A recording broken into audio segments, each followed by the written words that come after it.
Does the Thanksgiving turkey scare you? This is a dry brine turkey and it takes all the worry out of it. So much seasoning, so much flavor. You're gonna make it right here with me and you're gonna see why it's easy. Let's make one. Thanksgiving turkey can either really stress people out or you do the same thing every year. This is my classic way, and to start we're gonna toast some spices. So I have a small skillet here and we have some coriander seed, black peppercorns, a little bit of fennel seed, and some mustard seed. Now, this is kind of a unique combination, but it's just a subtle flavor of each of those. None of them are gonna stand out extremely strong or forward. They're all just gonna mellow. But to really get their flavor to come out with some bay leaves, we're gonna put these over really low heat, and we're just gonna toast them. So anytime you toast a spice, what does it do? It brings out its essential qualities. It makes it so it has more flavor. So we're gonna toast these until they just become fragrant, which just takes a couple of minutes, and then we're gonna really grind them up. So after just a couple minutes, and I'm shaking it every so often to make sure it isn't gonna burn in one spot, you can tell it gets really fragrant. You can actually see, if you look closely, they get toasted. It's hard to see probably on camera, but you can see some color differences and they slightly wanna pop. So you just pull them off, and even the bay leaves, they start drying out in that and they get a little bit more brittle. And I'm gonna pour them directly into, I'm gonna use a mortar and pestle. You can use a spice grinder if you want to. Sometimes you have like an old coffee grinder and you keep it just for spices. That can work for this. But now what we wanna do is we really just wanna start grinding this up. And what we're doing is making it so it's gonna be easier to make into a salt brine. That's what this is really gonna be, is a dry brine for the turkey. And when you start grinding on these up, instantly it's hitting you that amazing smell. So we're just gonna sit here, we're gonna grind them all up, and then we'll add a few other things. Now, when you get it all ground up, sometimes some of those bay leaves, they do dry out when they're on the heat. And when they come out, you can pull off actually just some of the stems if you want and crunch the leaf around it. And then you get that middle stem. So in here has all that wonderfulness. Now, if you're not used to making a dry brine for a bird, let me tell you about a dry brine, because it's one of my favorite ways to prepare a bird. I start with an unbrined turkey. So sometimes when you go to a grocery store, you'll find ones that say brined, and that means they have some type of injected solution in them. I start with one that is not brined, and I like to brine my own. I like to do it with salt, and it looks like a lot of salt, but this is a lot of meat. And you go with an amount of salt per pound of bird. And I have all this on my website in the recipe describing all of it with amounts, because it can range for the size of the bird you're using.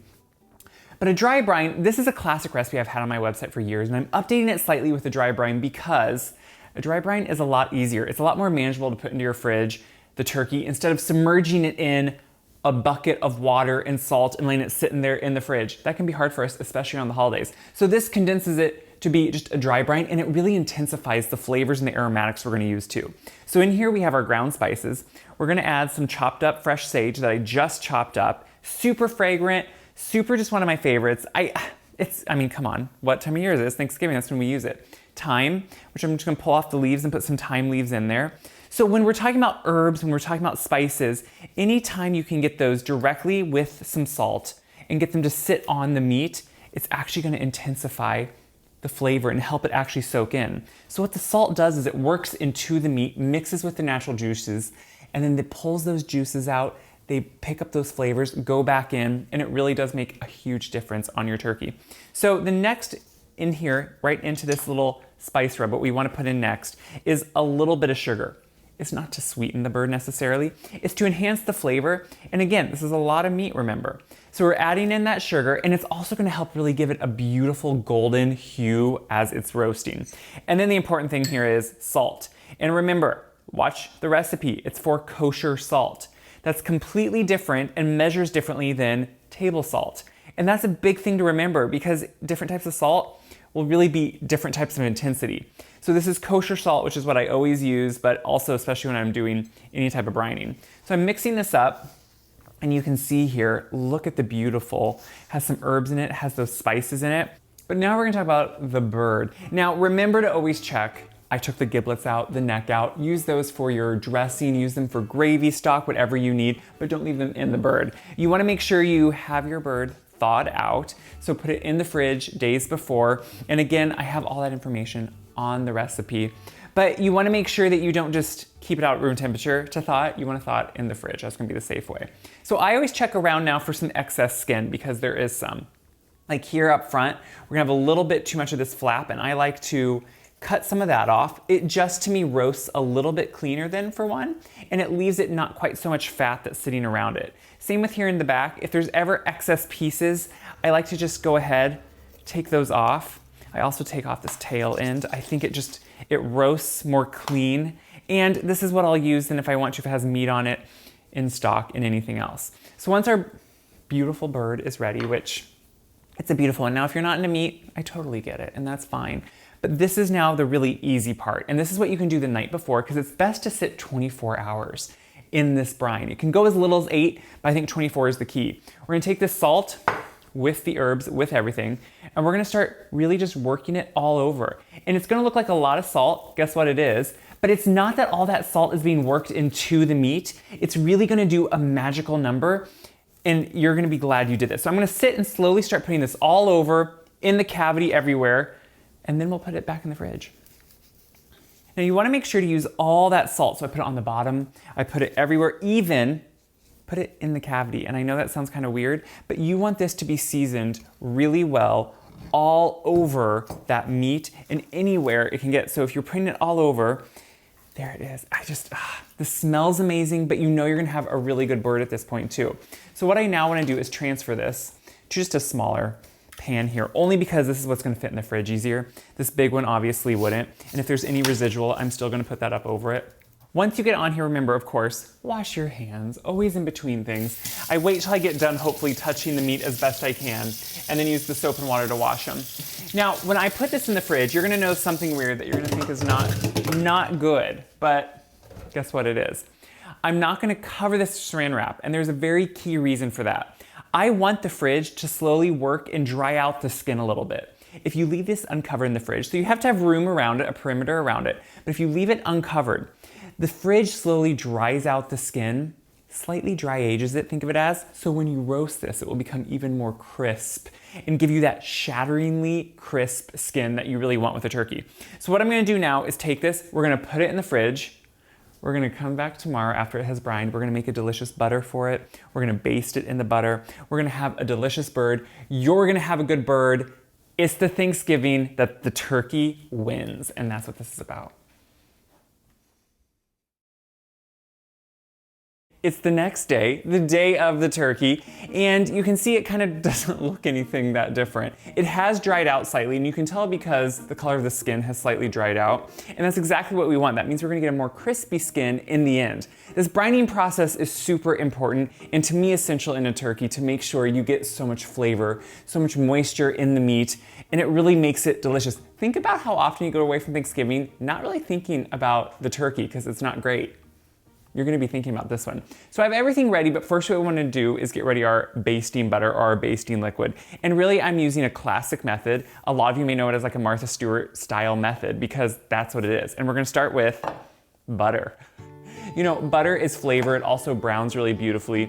And then we're gonna do a little just herbs. We need some sage, we need some thyme, and I have them tied together just so it's easily taken out. And I wanna start these melting, and while they're melting and kind of just getting all that goodness in there, I'm gonna start pouring in some dry white wine. I know often you think like, what do you use? I use something I like to drink, a Pinot Grigio, and you wanna do one that maybe you would have on hand to drink. If not, you can just go and ask for a good Pinot Grigio or good dry white wine. It's not that you're gonna taste only wine in the end, but it really does bring out the flavor and help create a really good gravy in the end too, which is important. So I'm gonna pour this in, we're gonna let it all melt.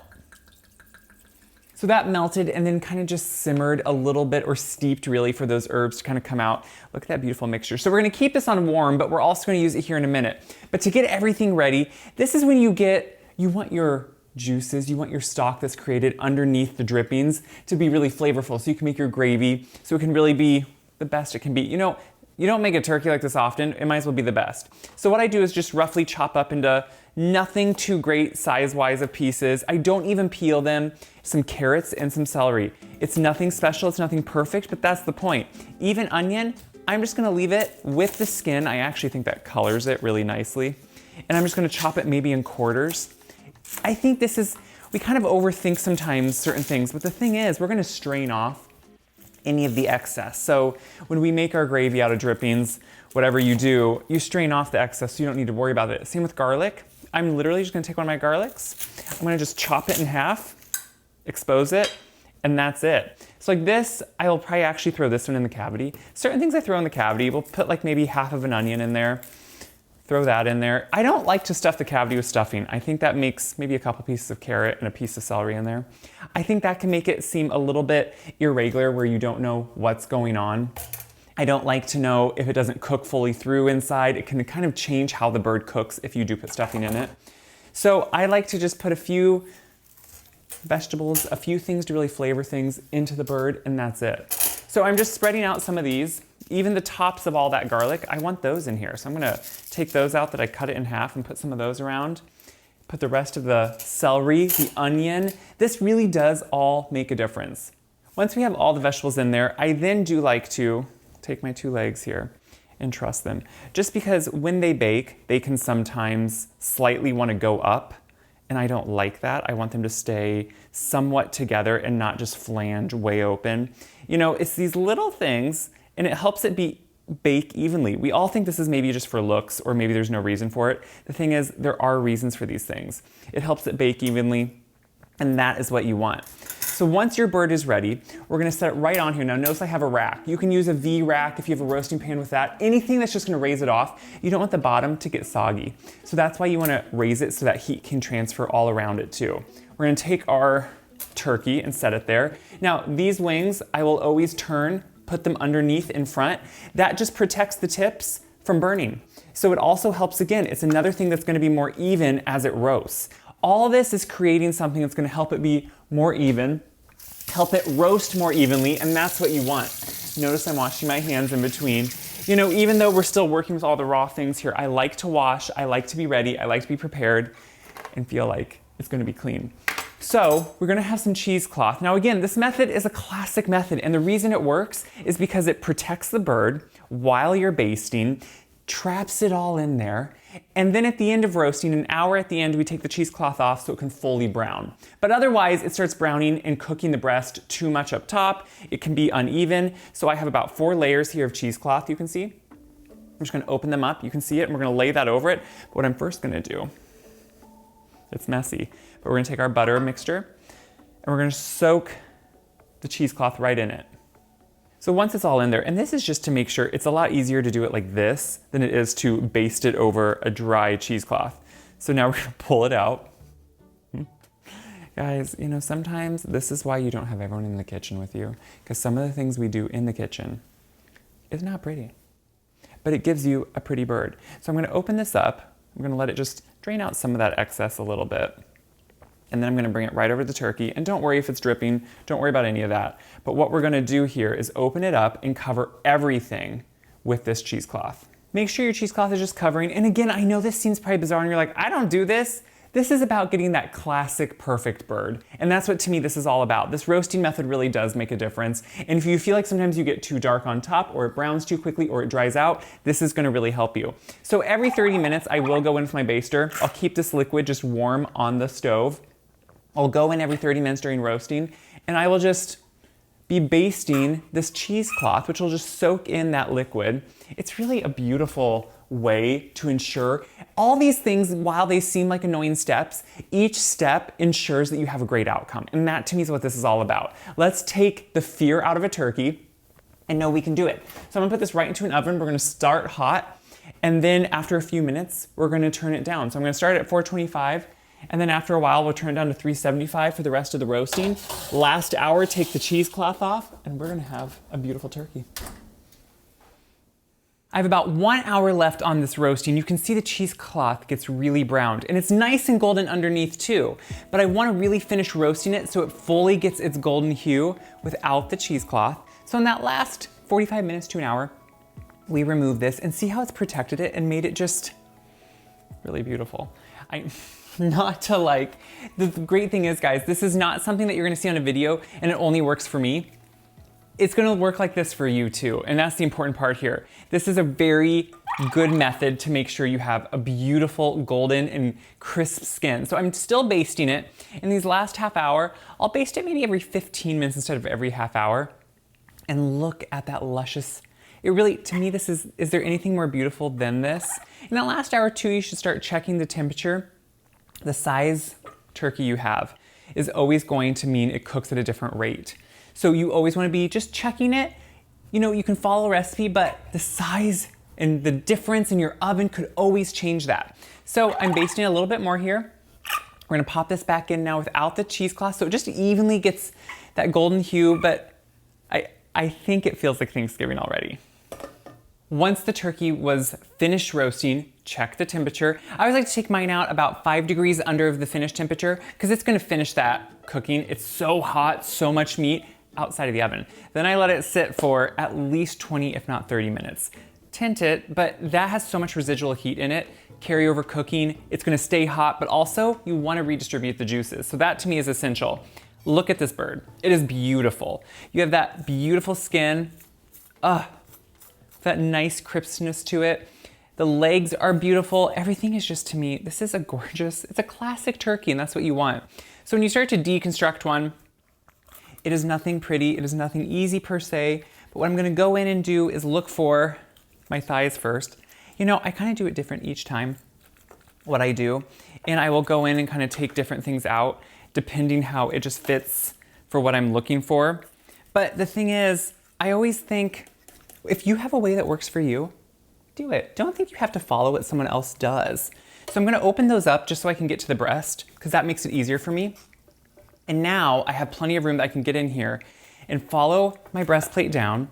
And then I wanna take off each breast. So I'm gonna follow that down and just get my knife in as close as I can to the bone and start working down, because I want a nice hefty piece of breast so I can make nice cross slices. So I'm gonna take these off and then we're just gonna slice them. So once I pull off both of the breasts, I just slice them into nice pieces, and I like to keep the skin on there because I think that's the pretty part. So you can kind of deconstruct it and serve it up however maybe you see fit or what you're used to. I think that's the thing, is don't stress yourself out on always having it a certain way or what you think it needs to be. Just do what works for you, and that's gonna be just fine. So over here I have all that breast meat nicely sliced with the skin, which to me is important, and both the legs, which you can just serve up. Some people really like the legs. Now the wings you can serve up separately, but then there's still tons of meat on here. And that's what you then go on and you start taking off separately. So that's what you wanna make sure, is that you have to work around obviously the bones and take off all that meat in different forms and start slicing it up, and then you can add that in as needed. Now this is also what? This is what the chef gets to however they choose and however they want.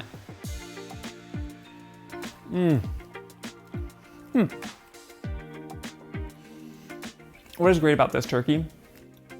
To me, it's classic Thanksgiving. It's seasoned well, the dry brine, super important. More so though, that turkey has good flavor. So the seasoning worked in, it enhanced the flavor of the meat itself, and that's what you're getting. It has good moisture to it, has just little hints of that sage we put in with that, some of those other flavors and the aromatics, but you're getting the real flavor of the meat, and that's really the point.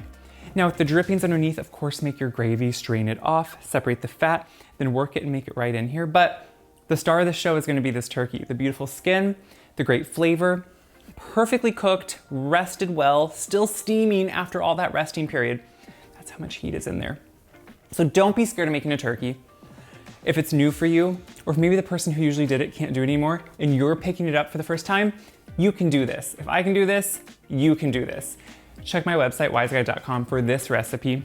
All my other recipes, they're all on there for Thanksgiving, for any time of the year, and share this recipe around. Because when you share these videos and recipes, it helps me, but it helps everyone else see that this is totally doable.